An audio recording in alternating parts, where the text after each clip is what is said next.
An inspiring life story is the account of a moment when an extraordinary person reveals the key that unlocked the door to their success. Among the many themes explored in these narratives are triumphs over adversity and the shattering of previously established boundaries. Not only can you as an individual motivate others to chase their dreams, but you can also provide them with the means they need to keep going strong once they reach their goals. Welcome to Deep Discussions Poetic Expressions Podcast. I'm your host, Walter Williams. Thank you, as always, for supporting Deep Discussions' mission to transform adversity into opportunity.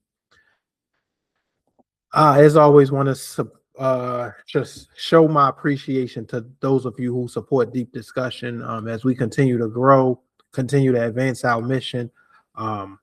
Just be on the lookout for our initiatives, our events, and the campaigns that we have coming soon. And again, as always, I'm just very thankful and grateful for those of you who support our mission and have continued to continue to help me from a support standpoint with being on this thing now for 12 years and counting.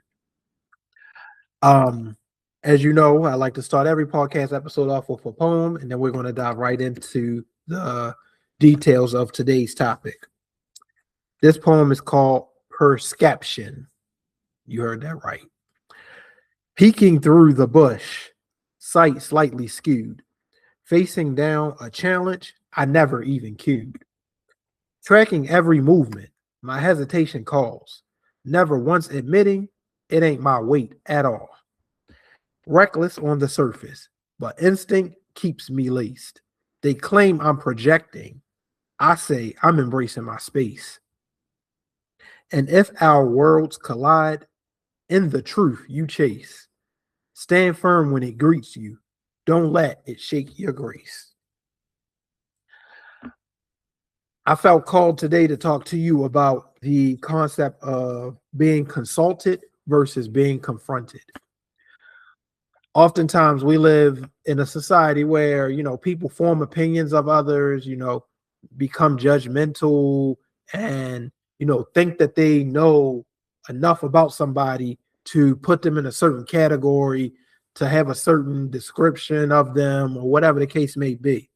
And I've been tested in that regard so many times and continue to stand firm and hold true to what I feel God has called me to do in this regard. So just to share a little bit of a, brief background, I have two very close individuals in my life that both collaborate, work with, or, deal with this one specific person. And they both in their own, accounts have told me things about this person. And I've over and over again said, I'm not going to form an opinion of this person. I'm not going to judge this person. I'm going to, just try to, take into account what they say, give the feedback, advice, or whatever, or support that I can. But I'm not going to judge someone who I have not had enough interaction with.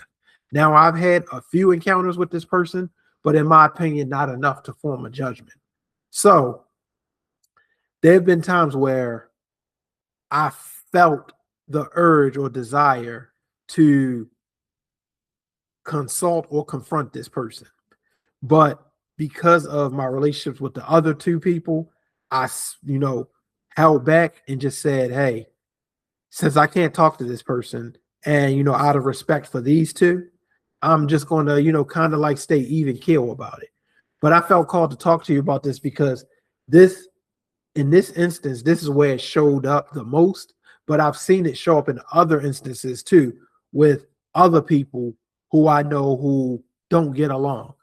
And I just felt like God called me to talk to you about, the whole idea of,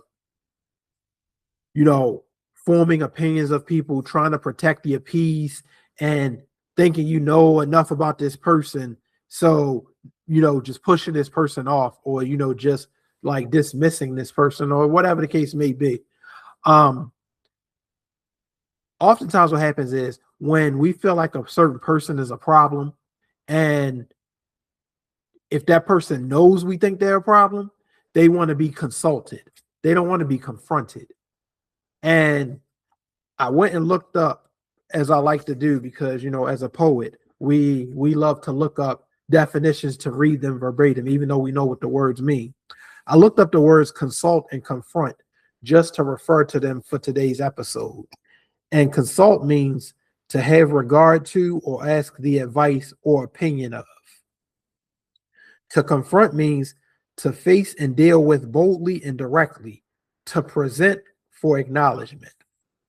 So if you've witnessed, heard, or received information or experiences of a certain person, and these things have been told to you over and over again, they've been given to you second and third hand, or whatever the case may be, it's difficult to say, approaching that person, you're not necessarily confronting them.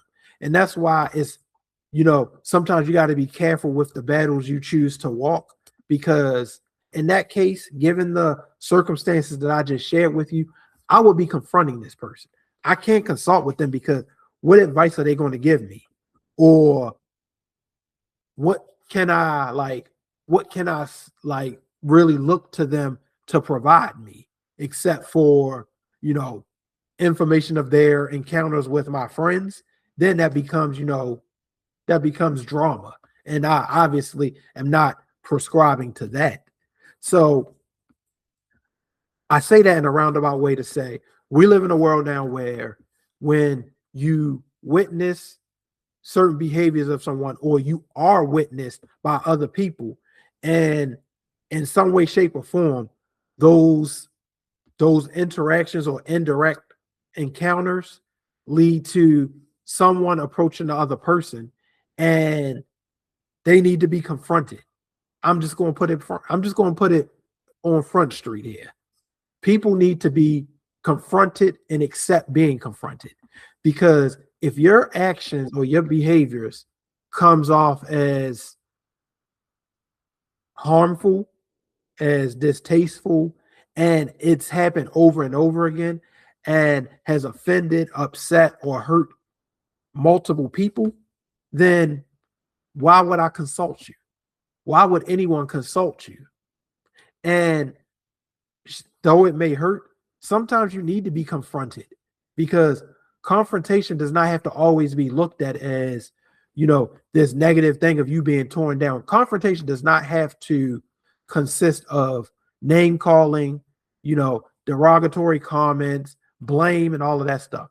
It can be as simple as, hey, why'd you talk to those people that way? Why do you think it's okay to say that to that person? That's confronting someone, because I'm not asking for advice. I'm not asking, hey, can you help me do such and such? Can you show me how to do this?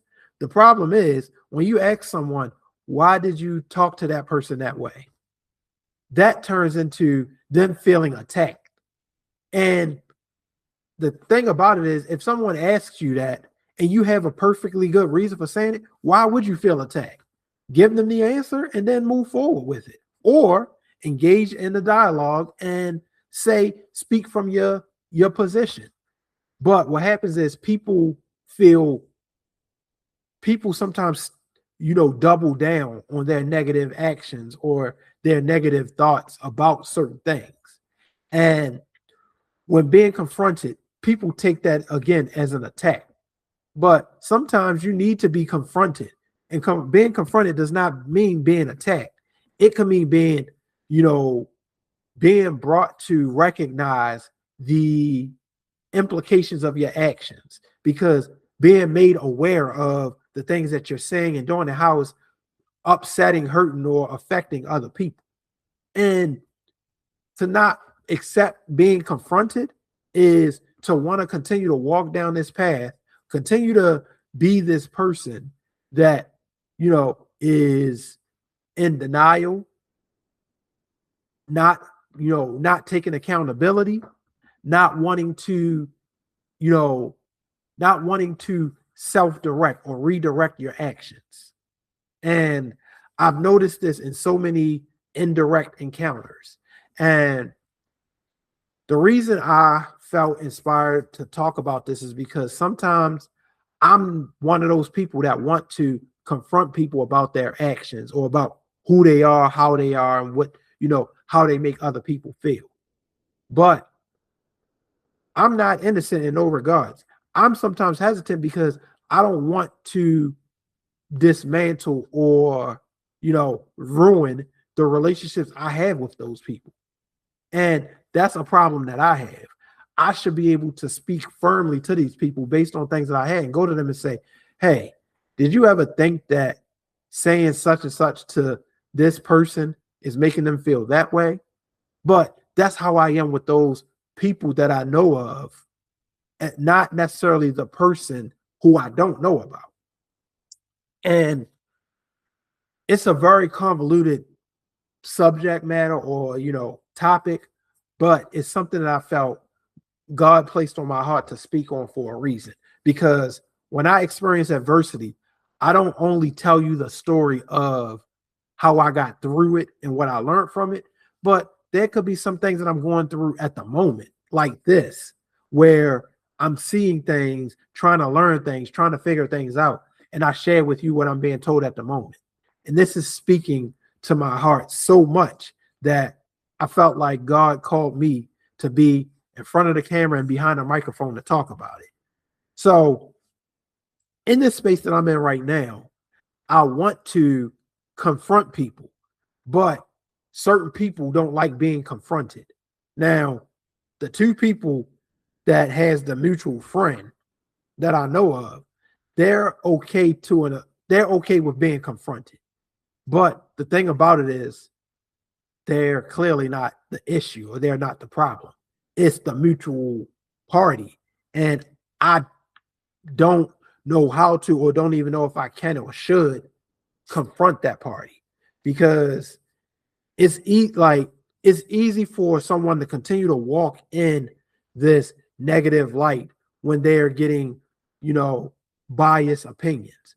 But when you get an unbiased opinion of someone who have seen, heard, and watched how you interacted with other people, and they have no kind of, relevance to you, no direct dependent of you, that feels like a confrontation. Because what am I going to consult them for?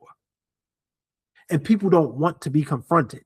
That's the problem with the world we live in. One, people don't want to be confronted.